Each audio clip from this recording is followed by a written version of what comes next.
here. We are looking at some aspects of December, Christmas, and all of those things. We're going to say something tonight in reference to the birth of Christ, but we're going to go a long way to get there and see where we're at. But there are many times people deal with some aspects of the Christian life. Um, Sometimes people get to a point in their life, and because of circumstances and conditions and whatnot, they may think God has forgotten them. Um, some people, I've heard it say, I wonder if God even still knows my address with that. And then I've heard people say this quite often, and that is, I don't think God's got a plan for my life, and that's not true. Um, and then there are folks all around us that question whether God can meet their need with that. And this is all an aspect of understanding or not understanding something that we're going to deal with tonight. And again, it's a big word in a sense, and a word that you don't hear used a lot anymore, but it deals with the sovereignty of God. The sovereignty of God. And I think if you ask people that profess to be saved, do they believe God's in control, they would say yes. But at the same time, we may say yes, but there are times in our life where we really question it. And we wonder why these things happen when we don't know all the answers. Why do things happen to good, godly people that we can't explain? When, to what extent do you believe God is in control? Well, I think people would say he's in control of all things. But do we live like he's in control of all things? And do we fret when things don't happen our way, knowing that God's in control, or we say God's in control, we don't rest in his decision? Leads to frustration, discouragement. When you look at the condition of our country, our nation, it's very easily to get discouraged when you see the corrupt leadership, when you see the condition of our world and the direction and the deterioration and those things that have happened. And I'm telling you, it seems like it's getting faster and faster and more and more. And you ask yourself, how, if God's in control, why don't he stop it? Well, the question is not if God's in control, because God is in control. He is in control of all things. And when something happens in your life and you say, well, if God's in control, and again, it's not if God's in control, we say God's in control, then why? I remember it's been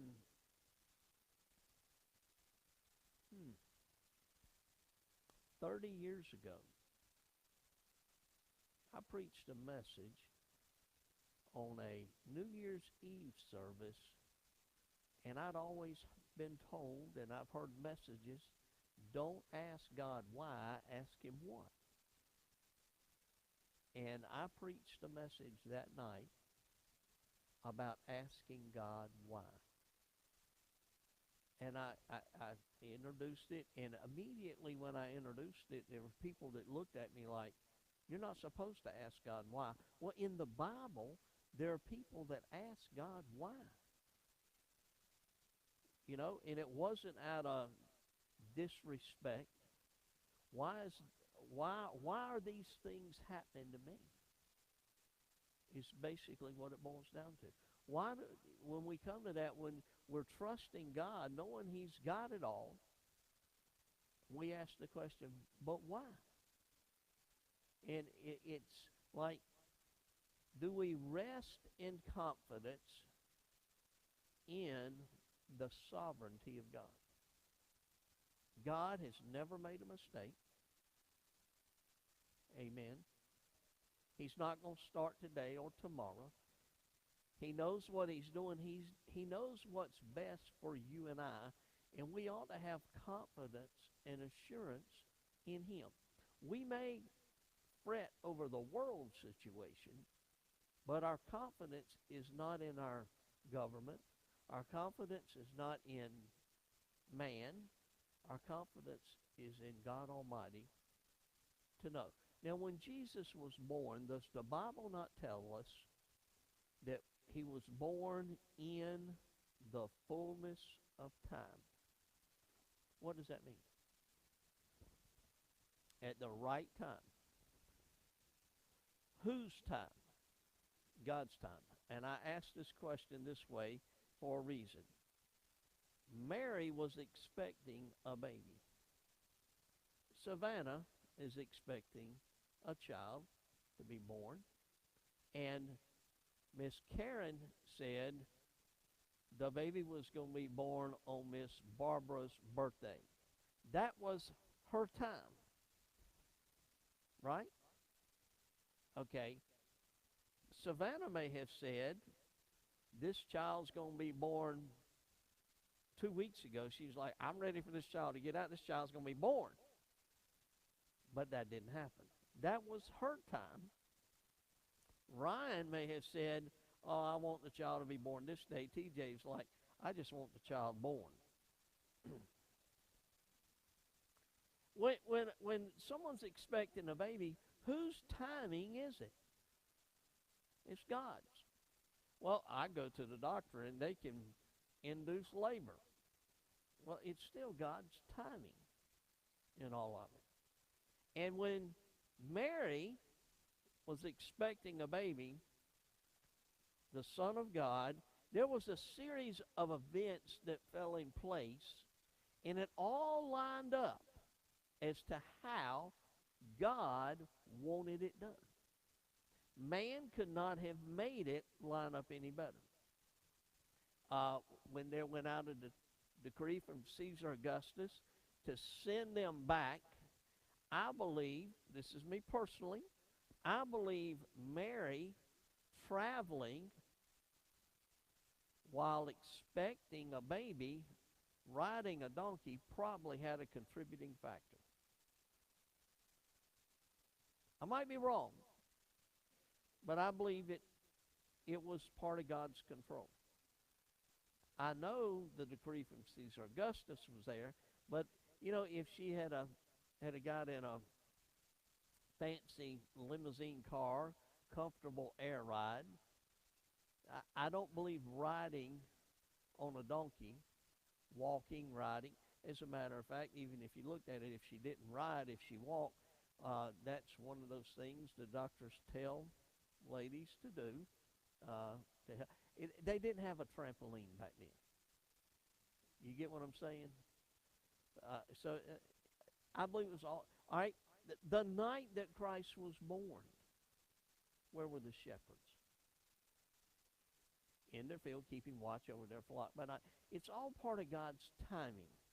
The sovereignty of God deals with God's in control, yes, but it's always God's timing.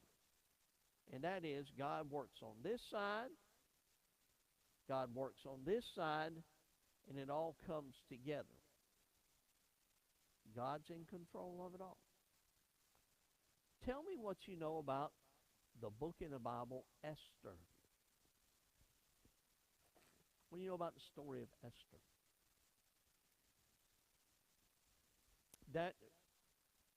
What now? Okay. To save her people. There we go. Anybody else know anything about the book of Esther? It's not a very well-known book in the Bible for such a time as this. There was a purpose behind it all. It was how God established and set it up. Did you know in the book of Esther, God by name is not mentioned? However, the events that fell in place point to a God in heaven that put it all together. Pastor Payne had a big day at Friendship for him. And we had Lee Roberson from Chattanooga, Tennessee come down, which he went to school at Tennessee Temple University.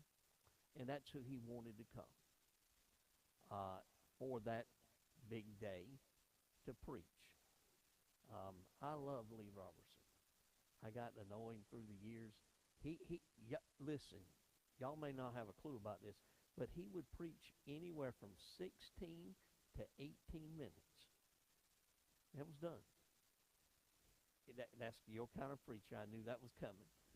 I liked him. He always said that if you can't strike water or dig for well, you can't get it in that time, you just want to stop and start over somewhere. Lee Roberson came and preached that day. Pastor Payne was a very gifted musician. He was known for his musical talents and gifts, and the church was known for it. And at that particular day, normally he would have somebody else leading the music, but because he wasn't going to preach, he said, I'll lead the music that day. Because his mentor, Lee Roberson, was preaching. Okay? So you kind of get where I'm coming from when I say it. I say it in all upfrontness and everything. Pastor Payne was excited about leading the music that day. And so here's Lee Roberson sitting on the front row, and Pastor Payne's leading music. And folks, he could get really animated and excited. And so he was leading music, and you could tell he was into it. And it come time for him to talk about Lee Roberson was there to preach and everything. And he just looked at Brother Lee Roberson, and he said, my great friend, my mentor is here. He said, but I got to say something that really just gives you the honor that's due to him. And here's what he did. He said, over here on this piano, he said, we've got a very expensive piano in this church, in case you don't know it. And he said it's a rare, expensive, and he bragged about it in the right way. And he said, and God sent us somebody from Bob Jones University to play this piano. And they're great. They're gifted. I mean, they're really talented. And here's Lee Roberson sitting on the front row from Tennessee Temple University. And then he walks over to this side, and he said, and over here, we've got this organ. And he talked about all the qualities of this organ. And he said, and we've got a very gifted organ player. And he said, and God sent us this gifted organ player from Bob Jones University. And you could see Lee Roberson's face like, where's he going with this? And then Pastor Payne walks back to the middle, and he said, and out of all of this, he put a Tennessee Temple graduate to bring it all together. And you saw the smile come on Lee Roberson from that. I'm not saying Pastor Payne's God. I'm not saying that. But you get the idea behind it is God is in charge of it all to bring it all together. And he's working in these areas and this area, even though we cannot see it. And we don't understand it. In the book of Esther, just give you a little bit about it. And that is, Esther lived in a world, what we would say is the heathen disgusting. And there was a king who humiliated his wife because she stood up to him because, and that's who became Esther's husband. The king's closest advisor was Haman, was a sworn enemy of the Jews. There was wickedness of evil men, but God had his way. God took Haman and let him go just as far as he wanted him to go, and then took the things that he was pursuing and doing to accomplish his will, which was exactly opposite of what Haman was trying to do. Proverbs 21:21. You don't have to turn there. We're going to get to the book of Esther in a minute, and I'll read one verse in it. Proverbs 21:21 tells us, the king's heart is in the hand of the Lord, as the rivers of water. He turneth it whithersoever he will. The king's heart. In the United States of America, we don't live in a dictatorship. I have said in the past, the United States of America is a democracy. Well, really, it's not a democracy. We use a democratic process, but it's what? A republic. We elect people to represent us in that. But it's still not a dictatorship. We have the responsibility in electing those to run our country, and we need to choose and elect those that line up with biblical values. But what if they don't get in office? God's still in control. We don't have to fret over it. God sets kings up. He takes kings down. That's a picture of the sovereignty of God. Yeah, but so-and-so got in office and they shouldn't be in office. Why doesn't God take him down? God's got a plan behind it. God's in charge of it. We have to rest in the sovereignty of God. Isaiah 46, verses 8 through 10 say this, remember this, and show yourselves men, bringing again to mind, O ye transgressors. Remember the former things of old, for I am God, and there is none else. I am God, there is none like me, declaring the end from the beginning, and from ancient times the things that are not yet done, saying, my counsel shall stand, and I will do all my pleasure. God's in charge.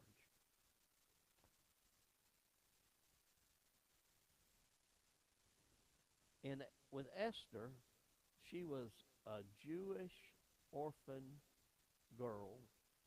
She grew up to be queen. She saves her people from destruction. That's the big picture. But all along the way, there were things that God lined up in her life. That's the book of Esther. Brought this side together, that side together, moved this around, put this in place, whatever. That's what God does. I've heard it said, when God brings people together, he doesn't bring them together haphazardly. God's not early, God's not late, it's right on time, it's his time. And just because we see it as God's not doing something in our life like we want, it doesn't mean he's not preparing the other side. But we don't see that. Esther's case, her story, shows the perfect timing of God. The God who sent his Son into the world, the fullness of time, is still God. It's not our timing. We can pray as David said, but I trusted in the Lord. I said, thou art my God, my times are in thy hand. Folks, time, we can view as our enemy, or we can view it as our help. The timing of God. Turn, if you will, to Esther 4:14. We have a tendency to go on our timing as opposed to God's timing. Esther 4:14. One verse tonight. For if thou altogether holdest thy peace at this time, then shall there enlargement and deliverance arise to the Jews from another place. But thou and thy father's house shall be, what's the word? Destroyed. And who knoweth whether thou art come to the kingdom for such a time as this. Even with Esther, God's timing had to come together. Now, when Esther was told of these things, Mordecai's confidence is seen in God's sovereignty. His attitude toward the tragic, the unfolding events around him, his faith compelled his action to confront and to say these things. He reminded Esther that God would keep his promises, but she had a choice of being involved. God's timing in our life, we can see it in God's timing with Christ being born. We can see it in Christ's timing in others. Our example tonight dealing with Esther. And again, I didn't read a lot from the book of Esther. I would encourage you to read through it and see the story of how the events unfolded in God's timing. I want to ask you, how are you with timing?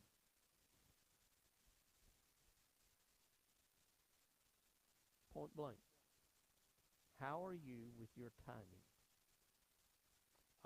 Vehicles have I'm going to say a timing chain. I think in the newer vehicles, it's a timing belt. It used to, in an automobile, you could go get it worked on. They had a timing light. You had to line up just right to fire at the right place in the pistons. And that's someone, a mechanic, talking, understanding those things, and it's beyond my pay grade. But I know that a motor works off of timing.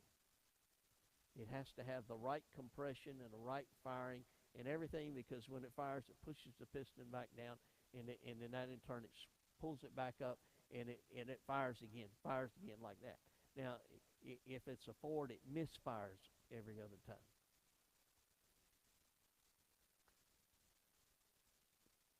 You know, a vehicle that kind of skips or something like that, it's not firing on all cylinders. It's timing. It's not firing right. How are you with timing? Timing. Now, I'm not talking about where you listen, take out your phone and pull it up and put the clock on it and pull a stopwatch. I'm not talking about timing how long the preacher preaches. I'm not talking about timing on how long it takes you to get from point A to point B. As a matter of fact, I've got it down to a T. If an ant crosses the road in front of me, I'm late. You know, a timing. We're time people. We're the ones that go to the doctor knowing that when they schedule you for a 10 o'clock appointment, they're not going to see you till 11 if you're fortunate. Then why do they schedule you to be there at 10? So you'll wait on them? Timing. When's the Lord coming back? In his time. We're impatient people. We want things when we want it, how we want it, where we want it, and we want it now. Timing. God's timing is right. Our timing needs to be God's timing, not my timing. What kind of brought all this on is I talk about Lacey Grace a little bit. I talk about Cohen a little bit. I'm going to talk about Winston tonight just a little bit. Winston, you know, really a young age, you know, a year, a little over. Timing with Winston. Timing with a little baby. Just like being born. When Winston wants it, Winston wants it. It's, okay, I'm fixing it. I'll get it for you. I'm getting it just as fast. No. When he wants his bottle, you best have it ready and give it to him. Because he doesn't understand. It's just going to be, 10 seconds is the end of the world. I mean, it's just, that's are we not like that? Oh, well, that's just a child. He'll grow out of it. Well, you're not children, and we hadn't grown out of it. Timing for us ought to be timing for God. Yeah, but you don't understand. I want this to happen. No. The sovereignty of God, God knows what's best. You'll agree with that, right? Bible-believing, Bible-preaching church, Pastor Ken stands up and says, God knows what's best. He's in control. Everybody in the church says, yes, because that's right. And He'll put it all together in His timing. Yes, preacher, He'll put it in His timing, but I want His timing to be my timing. And God says, hold on. Your time ought to be my time. He's over us. And we're down here with nothing to bargain with and say, but I want it now. And guess what happens when we don't get it just like that? We throw the fit just like it's the end of the world. What does that sound like? Aren't y'all glad I'm being nice tonight? A spoiled brat.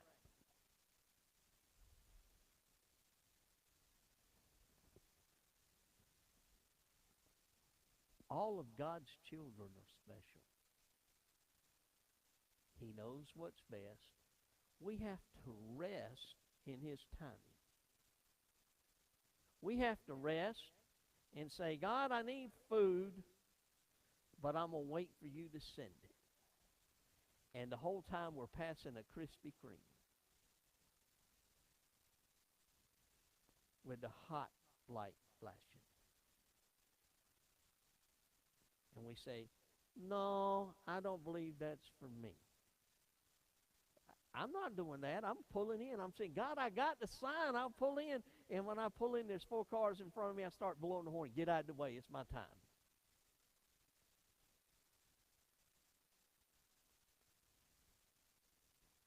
You listened real good tonight. I commend you for that. As we approach this Christmas season,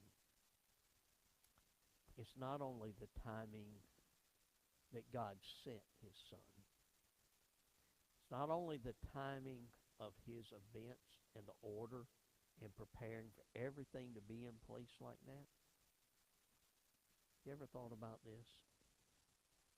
It's also His timing when Christ was born about acceptance from the world. There was no room in the inn. He didn't come as man saw or thought that the Messiah would come to this earth. He was a humble beginning. There's a reason for all of that. The man, and I'm not saying it disrespectful at all, God being in charge, it's not boastful and proud. He's God. He's in charge. He knows what's best, and He'll pull it together in His timing in our life. That which hath begun a good work in you will perform it to the day of death. His timing. We see it in all aspects. From the birth of Christ, all through history, guess what? His timing for His return remember, no man knows when he's coming back, but we know that he is coming back. Think with me for just a moment. What events is he putting together for the rapture to take place? His timing. And there are folks today saying, I wish it would take place today. I understand that, but it's his timing. His timing. But there are also those that fret. Well, the Lord didn't come back today. The Lord didn't come back today. The Lord didn't come back today. It's everything's not where he wants it to be. Think with me. Just before the rapture takes place, I believe someone will get saved. That'll be the last one saved prior to the rapture. If that was your family member you wanted saved, wouldn't you be glad God waited? You would. The patience of God is demonstrated not only in his timing in things, but his patience is also demonstrated in being patient with me.